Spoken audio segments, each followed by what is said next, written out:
믿음의 사람들은 아벨, 그리고 에녹, 노아, 아브라함, 그리고 그 부인이었던 사라, 이삭, 야곱, 그리고 지난 시간에 요셉의 믿음이 이르기까지 살펴보았습니다. 이제 오늘은 모세를 생각할 텐데, 모세를 생각하면서 믿음을 다시 한번 새롭게 할 때 하나님께서 저와 여러분에게 큰 은혜와 축복을 주시기를 주님의 이름으로 축복합니다. 사실 우리는 이렇게 모두의 가슴을 설레게 하는 위대한 믿음의 선진들을 우리가 살펴보고 있습니다. 이 사람들 모두가 정말 위대한 믿음의 영웅인 것이 틀림없지만, 우리는 이들을 사람으로서 보고 이들만을 위하여 살펴보는 것은 아닙니다. 오히려 이 사람들을 통해서 역사하시는 하나님의 위대하신 섭리를 살펴보고, 이 사람들에게 하나님이 어떤 일을 감당하시는가 하는 것을 살펴보고자 하는 것입니다. 오늘은 이스라엘의 위대한 민족 지도자 가운데 특별한 한 사람이었고, 그리고 분명히 이 위대한 하나님의 사람으로서 그 일생을 살아갔던 모세라고 하는 사람의 삶과 믿음을 살펴보는 시간입니다. 우선 생각할 때 이 모세에게는 믿음의 부모가 배후에 있었다고 하는 사실입니다. 오늘 본문에 볼 때에 믿음으로 모세가 났을 때 그 부모가 아름다운 아이임을 보고 석 달 동안 숨겨 왕의 명령을 무서워하지 않았다라는 기록으로 이 말씀을 시작하기 때문입니다. 이 모세의 부모는 역사를 통해서 볼 때 아므람이라는 사람, 그리고 요게벳이라고 하는 사람입니다. 그러니까 모세의 아버지는 아므람이요, 모세의 어머니는 요게벳이라고 하는 여인이었습니다. 이 모세가 처음 탄생할 때 그 시대 상황은 정말 우리가 말로 다 할 수 없는, 정말 무섭고 진짜 잔인한 그런 시대 가운데 하나였습니다.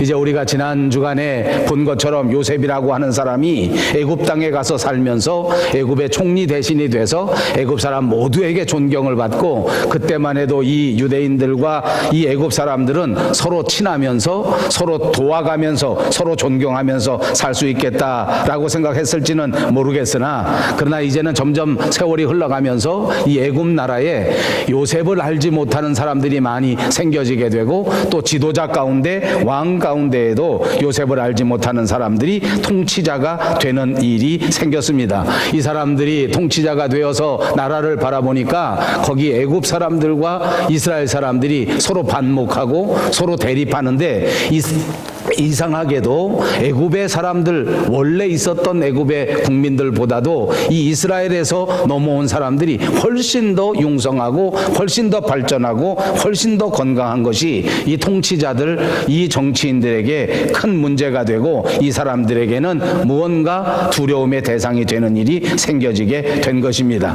이제 드디어 요셉은 전혀 알지 못하는 통치자 바로가 생겨지게 되고, 이제 이 사람들은 어떻게 하든지 이스라엘 사람들을 핍박하는데, 정말 잔인하게도 이스라엘 사람들의 씨를 말려야 되겠다, 이것밖에는 방법이 없다라는 생각을 하게 된 것입니다. 그래서 그들은 정말 무서운 그런 법을 만들었는데, 이스라엘 사람들에게서 사내 아이가 태어나면 무조건 그 사내 아이들을 나일강 강에다가 던져버려야 된다 하는 것을 법으로 만들고 그 법령을 선포하게 된 것입니다. 이렇게 살벌한 시대 가운데 모세라는 사람은 탄생하게 되는 것입니다.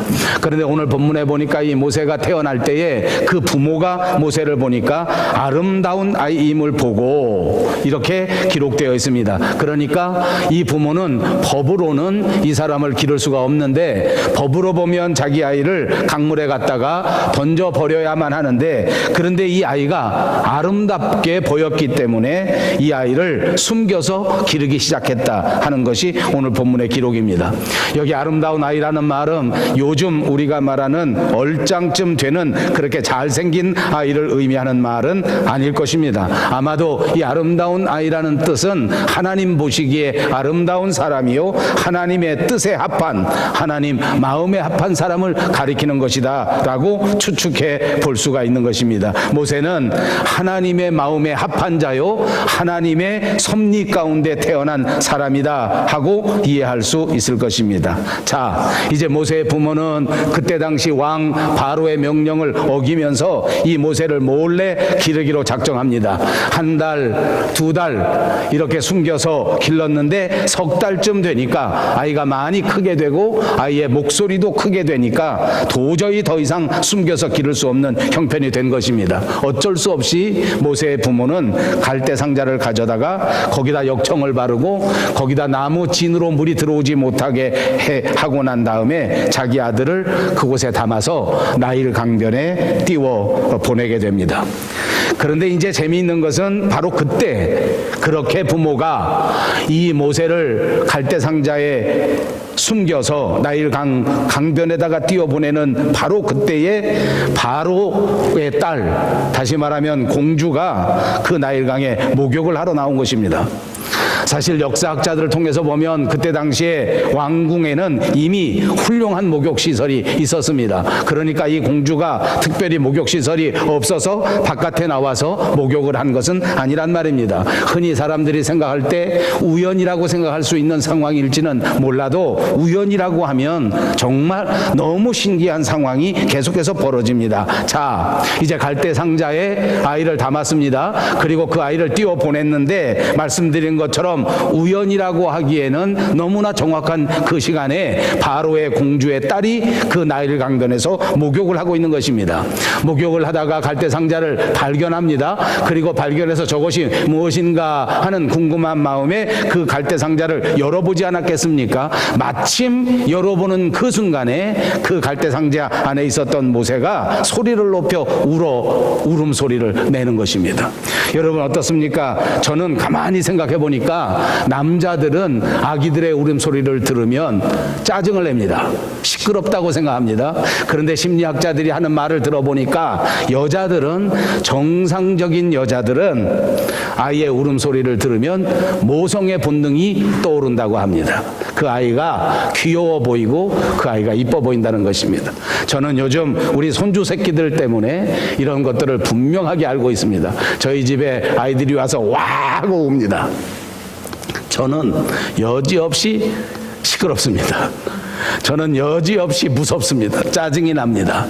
제 아내는 아이가 울면 훨씬 더 뜨거운 사랑의 마음을 가지고 아이에게 접근합니다. 아이고 왜 그래 억구 해가면서 그 아이가 우는 게 듣기 싫지 않은 모양입니다. 자, 아무튼 바로 그 순간에 모세가 울음소리를 터뜨렸고 그 순간에 이 바로의 공주는 마음속에 모성애의 본능이 꿈틀거리면서 살아났다는 것입니다. 공주가 생각할 때에 어렴풋이 이 아이가 어떤 상황 속에서 이 갈대 상자에 떠내려 오는 것인지를 알고 있었습니다. 나라의 법이 어떠한지도 분명히 알고 있었습니다. 그러나 바로 그 순간 그 모세의 울음소리에 이 공주의 마음속에는 모성의 본능이 떠올랐다는 것입니다. 아이를 불쌍히 여기기 시작합니다. 아이를 측은히 여기기 시작합니다. 드디어 이 공주의 마음속에서 이 아이를 내가 길러야 되겠다라고 결심하게 된 것입니다. 이것도 우연이라고 하기에는 너무나 신기한 일입니다. 여러분 이쯤에서 우리가 한번 생각해 보시기 바랍니다. 오늘 저와 여러분이 하나님 앞에 나와 이렇게 설교를 듣고 이렇게 찬송을 드리고 이렇게 예배를 드리는 것은 어찌 보면 우연일지 모릅니다.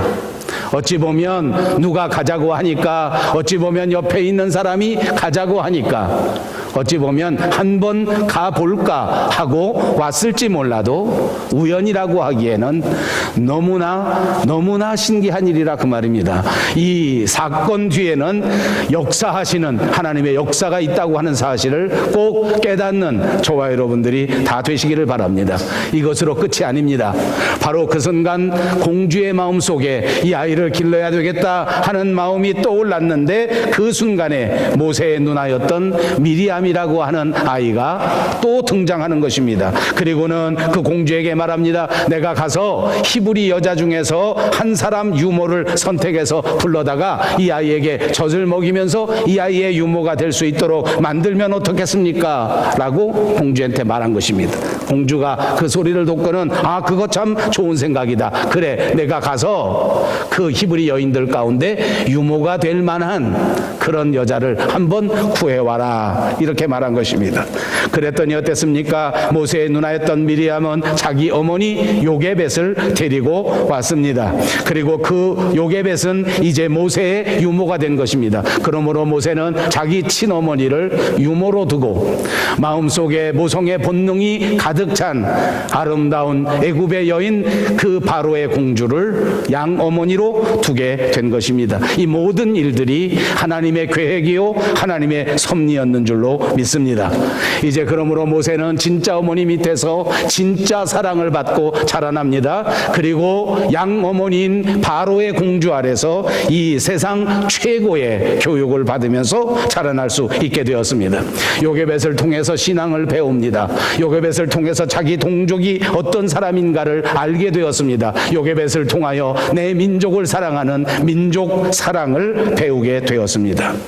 그렇습니다. 기독교 교육학자들이 말하기를 어린아이를 가리킬 때에는 최소한 3살까지 이 아이들에게 신앙교육을 하는 것이 아주 중요하다라고 말합니다. 그렇습니다. 아이들이 3살 되기 전에 신앙교육을 철저하게 하고 사랑과 믿음을 심어주는 것은 우리에게 아주 중요한 일이다 그 말입니다.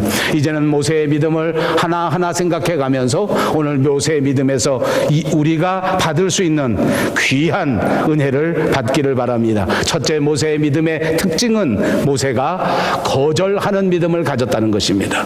오늘 본문을 보십시오. 모세는 부귀영화를 거절합니다. 24절에 보니까 믿음으로 모세는 장성하여 바로의 공주의 아들이라 칭함을 거절했다.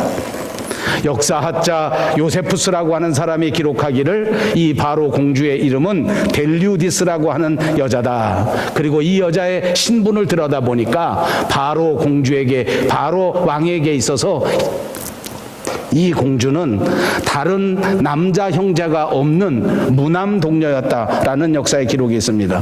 그리고 이 공주도 자녀가 없는 그런 여자였다라고 기록되어 있습니다.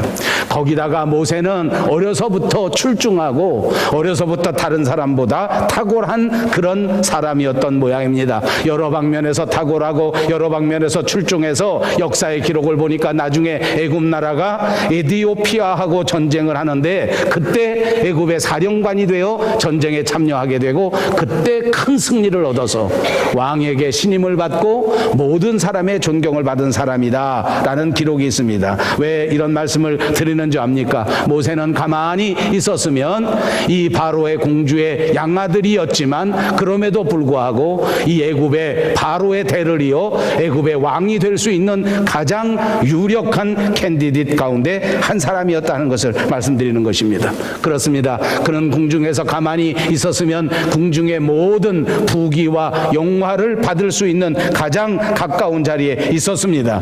모세는 가만히 있었으면 이 나라의 왕이 될 수 있는 영순위 가운데 하나로서 마음껏 부귀 영화를 누리고 마음껏 재물을 쓸 수 있는 그런 자리에 있는 것이 틀림이 없다고 말입니다. 그런데 모세는 그런 자리를 박차고 나왔습니다. 그런데 모세는 그런 자리를 거절했단 말입니다. 그는 개인적으로 영광을 얻고 개인적으로 부귀를 얻고 이렇게 하는 것보다는 하나님의 뜻을 따라 살고 민족을 위하여 살고 민족들과 더불어 함께 사는 것이 훨씬 더 귀한 것이다 라고 생각하고 그 바로의 공주의 자리를 거절했다 하는 것이 본문의 기록인 줄로 믿습니다. 여러분 아시는 것처럼 제 둘째 아들 우리 기준이 폴 목사가 사우스 델타 베프티스트 철치에서 담임 목사로 선택을 받고 담임 목사가 된 지 한 6개월쯤 되었습니다. 처음 목사가 돼서 교회에 가고 난 다음에 제게 와서 하는 말을 들어보니까 목사가 되자마자 할 일이 뭔고 가장 많은 일이 무엇인가 하니까 이제 목사가 되자마자 모든 사람들에게 거절하는 것이 자기가 해야 되는 일이다. 갑자기 젊은 사람이 목사가 되고 갑자기 담임 목사가 한참 동안 없었던 교회에서 담임 목사가 되니까 이거 해달라 저거 해달라 각 부서에서 요청하는 것이 얼마나 많고 각 선교회 기관마다 요청하는 것이 얼마나 많고 또 사람들마다 요청하는 것이 얼마나 많은지 전부 다 거절할 일밖에 없다는 것입니다. 그래서 자기가 목사가 돼서 처음 한 일은 모두가 다 안 됩니다, 미안합니다, 못합니다 라고 거절하는 일밖에 없더라. 이런 말을 저희 집에 와서 하는 말을 들었습니다.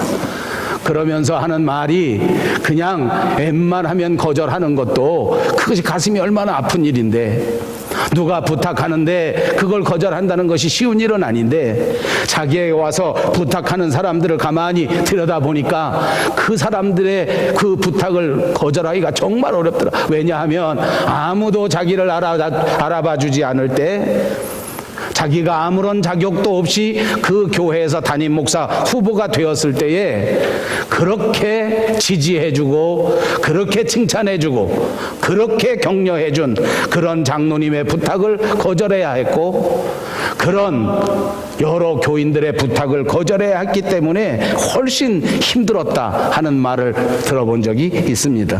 그렇습니다. 모세도 그랬습니다. 그냥 거절하기도 결코 쉬운 일이 아닙니다.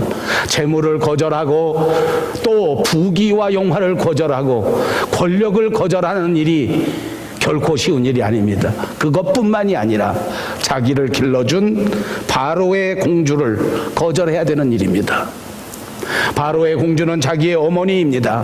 낳아준 어머니보다 더 깊은, 어찌 보면 또 다른 의미의 깊은 정이 이 모세와 이 공주 사이에 있었지 않았겠습니까? 그것뿐만이 아닙니다. 하나님의 말씀 안에 보십시오. 어디에도 부모를 미워하라고 가르친 적은 없습니다. 성경은 언제나 부모를 공경하라고 가르쳤고, 성경은 언제나 처자를, 가족을 사랑해야 된다고 말씀하고 있지 않습니까? 그러나 오늘 우리가 분명히 알아야 할 것은, 이렇게 가르친다고 할지라도 인간을 사랑하는 사랑이 하나님과의 사랑을 방해한다면 우리는 인간의 모든 사랑과 인간의 모든 관계를 거절해야 된다는 것입니다. 하나님과의 관계를 망치게 하고 하나님의 관계를 멀게 한다면 우리는 이 세상의 모든 것들을 거절해야 하고, 그것은 결코 쉬운 일이 아니라는 것을 우리에게 가르쳐주고 있는 이야기입니다. 그렇습니다. 하나님과의 관계를 거절하기 위하여, 하나님의 관계를 바르게 하기 위하여 사람의 모든 것들을 거절해야 하는데, 이것을 거절하지 못한다면 그리스도의 제자가 될 수 없는 것입니다. 우리들은 어떻습니까? 살면서 과연 거절해야 될 것을 거절하지 못하고, 혹시 완전히 버려야 하는데 그것을 버리지 못하는 것은 없는가 생각해 보시기를 바랍니다. 유명한 심리학자 수잔 누먼이라고 한 사람이 쓴 거절의 미학이라는 책이 있습니다. 그 책에서 말하기를, 예스라고 대답하기 전에 먼저 노라고 생각해 보는 것이 중요하다. 그리고 보니 그렇습니다. 우리가 살아가는 삶에서는 거절을 잘하는 것이 정말 중요합니다. 무조건 예스라고 할 수 없기 때문입니다. 그러므로 잘 생각해서 잘 거절하는 것은 우리 인간 삶에도 아주 중요한 것인데, 특별히 믿음 생활에 있어서는 거절해야 할 것을 반드시 거절하는 것이야말로 우리를 더 깊은 신앙의 세계로, 더 아름다운 믿음의 세계로 인도한다는 사실을 꼭 믿으시기를 주님의 이름으로 축복합니다. 그러므로 우리는 이제부터 하나님과의 관계를 소중하게 여기고, 사람들의 삶에 있어서 거절해야만 할 것을 반드시 거절하는 여러분들이 되시고, 버려야 할 것을 완전히 던져버릴 수 있는 저와 여러분이 다 되시기를 주님의 이름으로 축복합니다. 두 번째로 모세의 믿음을 보니까, 모세의 믿음은 선택의 믿음입니다. 유명한 책 가운데 선택의 윤리학이라는 책도 있습니다. 이 책에 보면 인생이 성공하려고 하면 세 가지 중요한 선택을 해야 되는데, 첫째는 직업을 잘 선택해야 된다. 그래야 인생이 행복하게 될 수 있다. 그런 것 같습니다. 두 번째로는 배우자를 잘 선택해야 된다. 그렇습니다. 이것도 꼭 맞는 것 같습니다. 또 세 번째는 종교를 잘 선택해야 된다. 이것도 꼭 맞는 것 같습니다. 하나님께서는 우리 사람들에게 선택할 수 있는 의지, 다시 말하면 자유의지를 주었습니다. 역사를 보니까 아담과 하와는 하나님께서 주신 이 선택의 의지, 자유의지를 잘못 생각해서 잘못 활용함으로써 이들의 잘못된 선택 때문에 우리 삶 가운데 죄가 들어오게 된 것입니다. 이 죄 때문에 결국 인류는 에덴 동산에서 쫓겨나게 되고 하나님과의 관계가 단절되게 되고, 그리고 우리는 영원히 죽을 수밖에 없는 죽음의 존재가 된 것입니다. 이것은 아담과 하와의 선택의 책임이요, 아담과 하와의 선택의 결과인 것입니다. 그러므로 우리 믿는 사람도 똑같습니다. 우리가 어떻게 선택하느냐에 따라서 우리는 그 결과에 대하여 책임져야 하고, 우리는 그 결과에 대하여 반드시 감수해야 되는 역사가 일어나게 된다는 것입니다. 살아가면서 우리가 선택할 수 없는 영역이 분명히 있습니다. 여러분, 부모를 자기 마음대로 선택하면서 태어날 수 있는 자녀는 없기 때문입니다.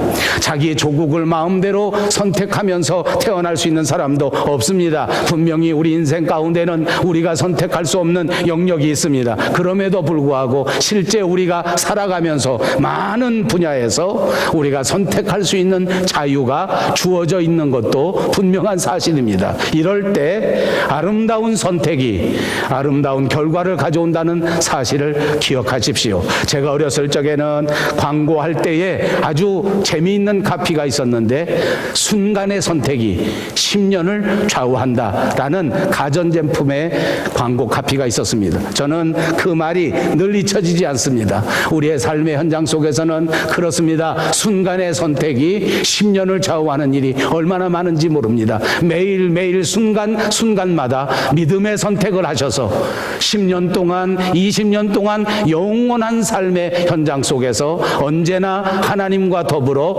은혜받는 행복한 삶을 사시는 여러분들이 꼭 되시기를 바랍니다. 오늘 본문 5절에 보니까 도리어 하나님의 백성과 함께 고난받기를 잠시 죄악의 낙을 누리는 것보다 더 좋아했다 라고 말했습니다. 모세가 위대한 것은 이렇게 부귀영화를 잘 거절한 것으로만 끝난 것이 아니라 그 이후에 동족 이스라엘과 함께 동참했다는 것이고, 더 훌륭한 점은 이 이스라엘과 함께 고난에 동참했다는 사실입니다. 이것이 모세의 위대함이요, 이것이 오늘 저와 여러분이 꼭 배우고 따라야 할 분명한 은혜인 줄로 믿습니다. 그렇습니다. 그는 거절했을 뿐만 아니라 동참하는 적극적인 차원의 믿음을 보여주었단 말입니다. 그러므로 우리의 믿음의 소극적인 차원은 죄에 대한 거절이요, 우리의 믿음의 성숙한 적극적인 차원의 행동은 선택으로 하나님의 사역에 동참하는 것이라는 사실을 기억하십시오. 그렇습니다. 그리고 보니 거절하는 자체보다 더 훌륭한 것은 거기에 멈추는 것이 아니라 거절하고 선택하는 것에 있다. 그랬을 때 더 의미가 있다. 그렇습니다. 더 좋은 일을 위하여 거절할 줄 알아야 한단 말입니다. 더 좋은 선택을 위해서 더 나쁜 것을 거절하는 것을 말하는 것입니다. 그러므로 우리 그리스도인들은 진정한 성숙한 신앙의 삶을 위해서 죄에 대해서 완전히 거절하고, 그 거절하는 것뿐만 아니라 더 적극적으로 하나님이 기뻐하시는 하나님의 사역을 감당하는 데 있다는 사실을 기억하시기를 바랍니다. 세 번째로 모세의 믿음은 참된 가치관의 변화입니다.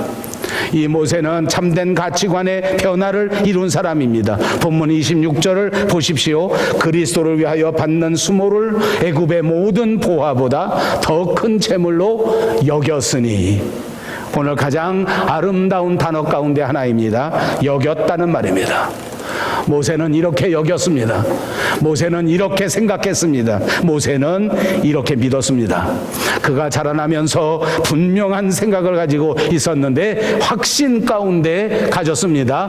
바로의 공주의 밑에서 얻을 수 있는 모든 부귀와 모든 재물과 모든 권세보다도 이스라엘 백성 동족들과 함께, 하나님의 백성들과 함께 하나님의 사역을 감당하는 것이 훨씬 더 가치 있는 일이다 라고 여겼다는 말입니다. 여러분, 이거 믿습니까? 여러분도 이렇게 여기고 살고 있습니까? 우리는 분명히 하나님의 일이 훨씬 더 소중하다는 가치관으로 살아가는 저와 여러분들이 되시기를 주님의 이름으로 축복합니다. 모세는 그랬습니다. 하나님을 믿고 난 다음에 축복을 받고 은혜를 받고 재물을 얻은 것이 아닙니다. 여러분 착각하지 마십시오. 모세는 하나님을 믿고 오히려 이런 것들을 다 잃어버렸습니다. 아까도 말씀드린 것처럼 바로의 왕으로서 그 공주로서 그 공주의 아들로서 장차 왕이 될 수 있는 엄청난 권세, 엄청난 특권을 잃어버렸습니다. 수많은 재산을 축적할 수 있는 그 재물도 다 잃어버렸습니다. 이런 것들보다 그리스도를 위하여 고난받는 것이 훨씬 더 큰 재물이다, 훨씬 더 큰 재산이다, 이렇게 여겼다는 말입니다. 그렇게 간주했다는 말입니다. 그렇게 평가했다는 말입니다. 그렇게 믿었다는 말인 줄로 믿습니다. 여러분, 그리고 났더니 그가 권세를 잃어버리고 재물도 잃어버리고 세상적인 것들은 다 잃어버렸지만 그렇게 여기고 나니까 모세의 심장이 뜨거워지는 역사가 일어나게 된 것입니다. 이것을 믿으시기 바랍니다. 저는 여러분에게 도전합니다. 이 세상의 것들도 우리에게 기쁨을 줍니다. 돈이 많이 생겨지면 분명히 찰나적인 행복을 우리에게 준단 말입니다. 권세를 얻어도 기쁩니다. 권세를 얻으면 행복합니다. 그러나 이런 모든 것들이 우리의 마음마저 뜨겁게 만들지는 않습니다. 오히려 물질이 없더라도, 오히려 세상적인 권세가 없더라도 하나님의 성령의 충만하심이 내 마음속에 임하게 된다고 하면, 내가 주를 사랑하는 뜨거운 사랑이 불붙기만 한다면 내 인생은 뜨거워집니다. 내 마음이 뜨거워집니다. 내 사명도 뜨거워지는 줄로 믿습니다. 이런 분명한 믿음이 오늘 모세를 뜨겁게 했단 말입니다. 오늘 많은 사람들이 교회를 다닙니다. 그렇지만 교회 다니면서도 어떻게 여기느냐 하는 자기 가치관의 문제는 아무런 변화가 없습니다. 안타깝게도 교회 다니면서도 여전히 세상적인 생각에 빠져 있습니다. 교회를 다니는 이유도 아주 세상적입니다. 건강을 회복하기 위해서, 돈을 많이 얻기 위해서, 자식들이 평안해지기 위해서 교회를 온단 말입니다. 여러분, 이런 것들도 중요한 목적 가운데 하나입니다. 그러나 그런 것이 우리의 마음을 뜨겁게 하지는 않습니다.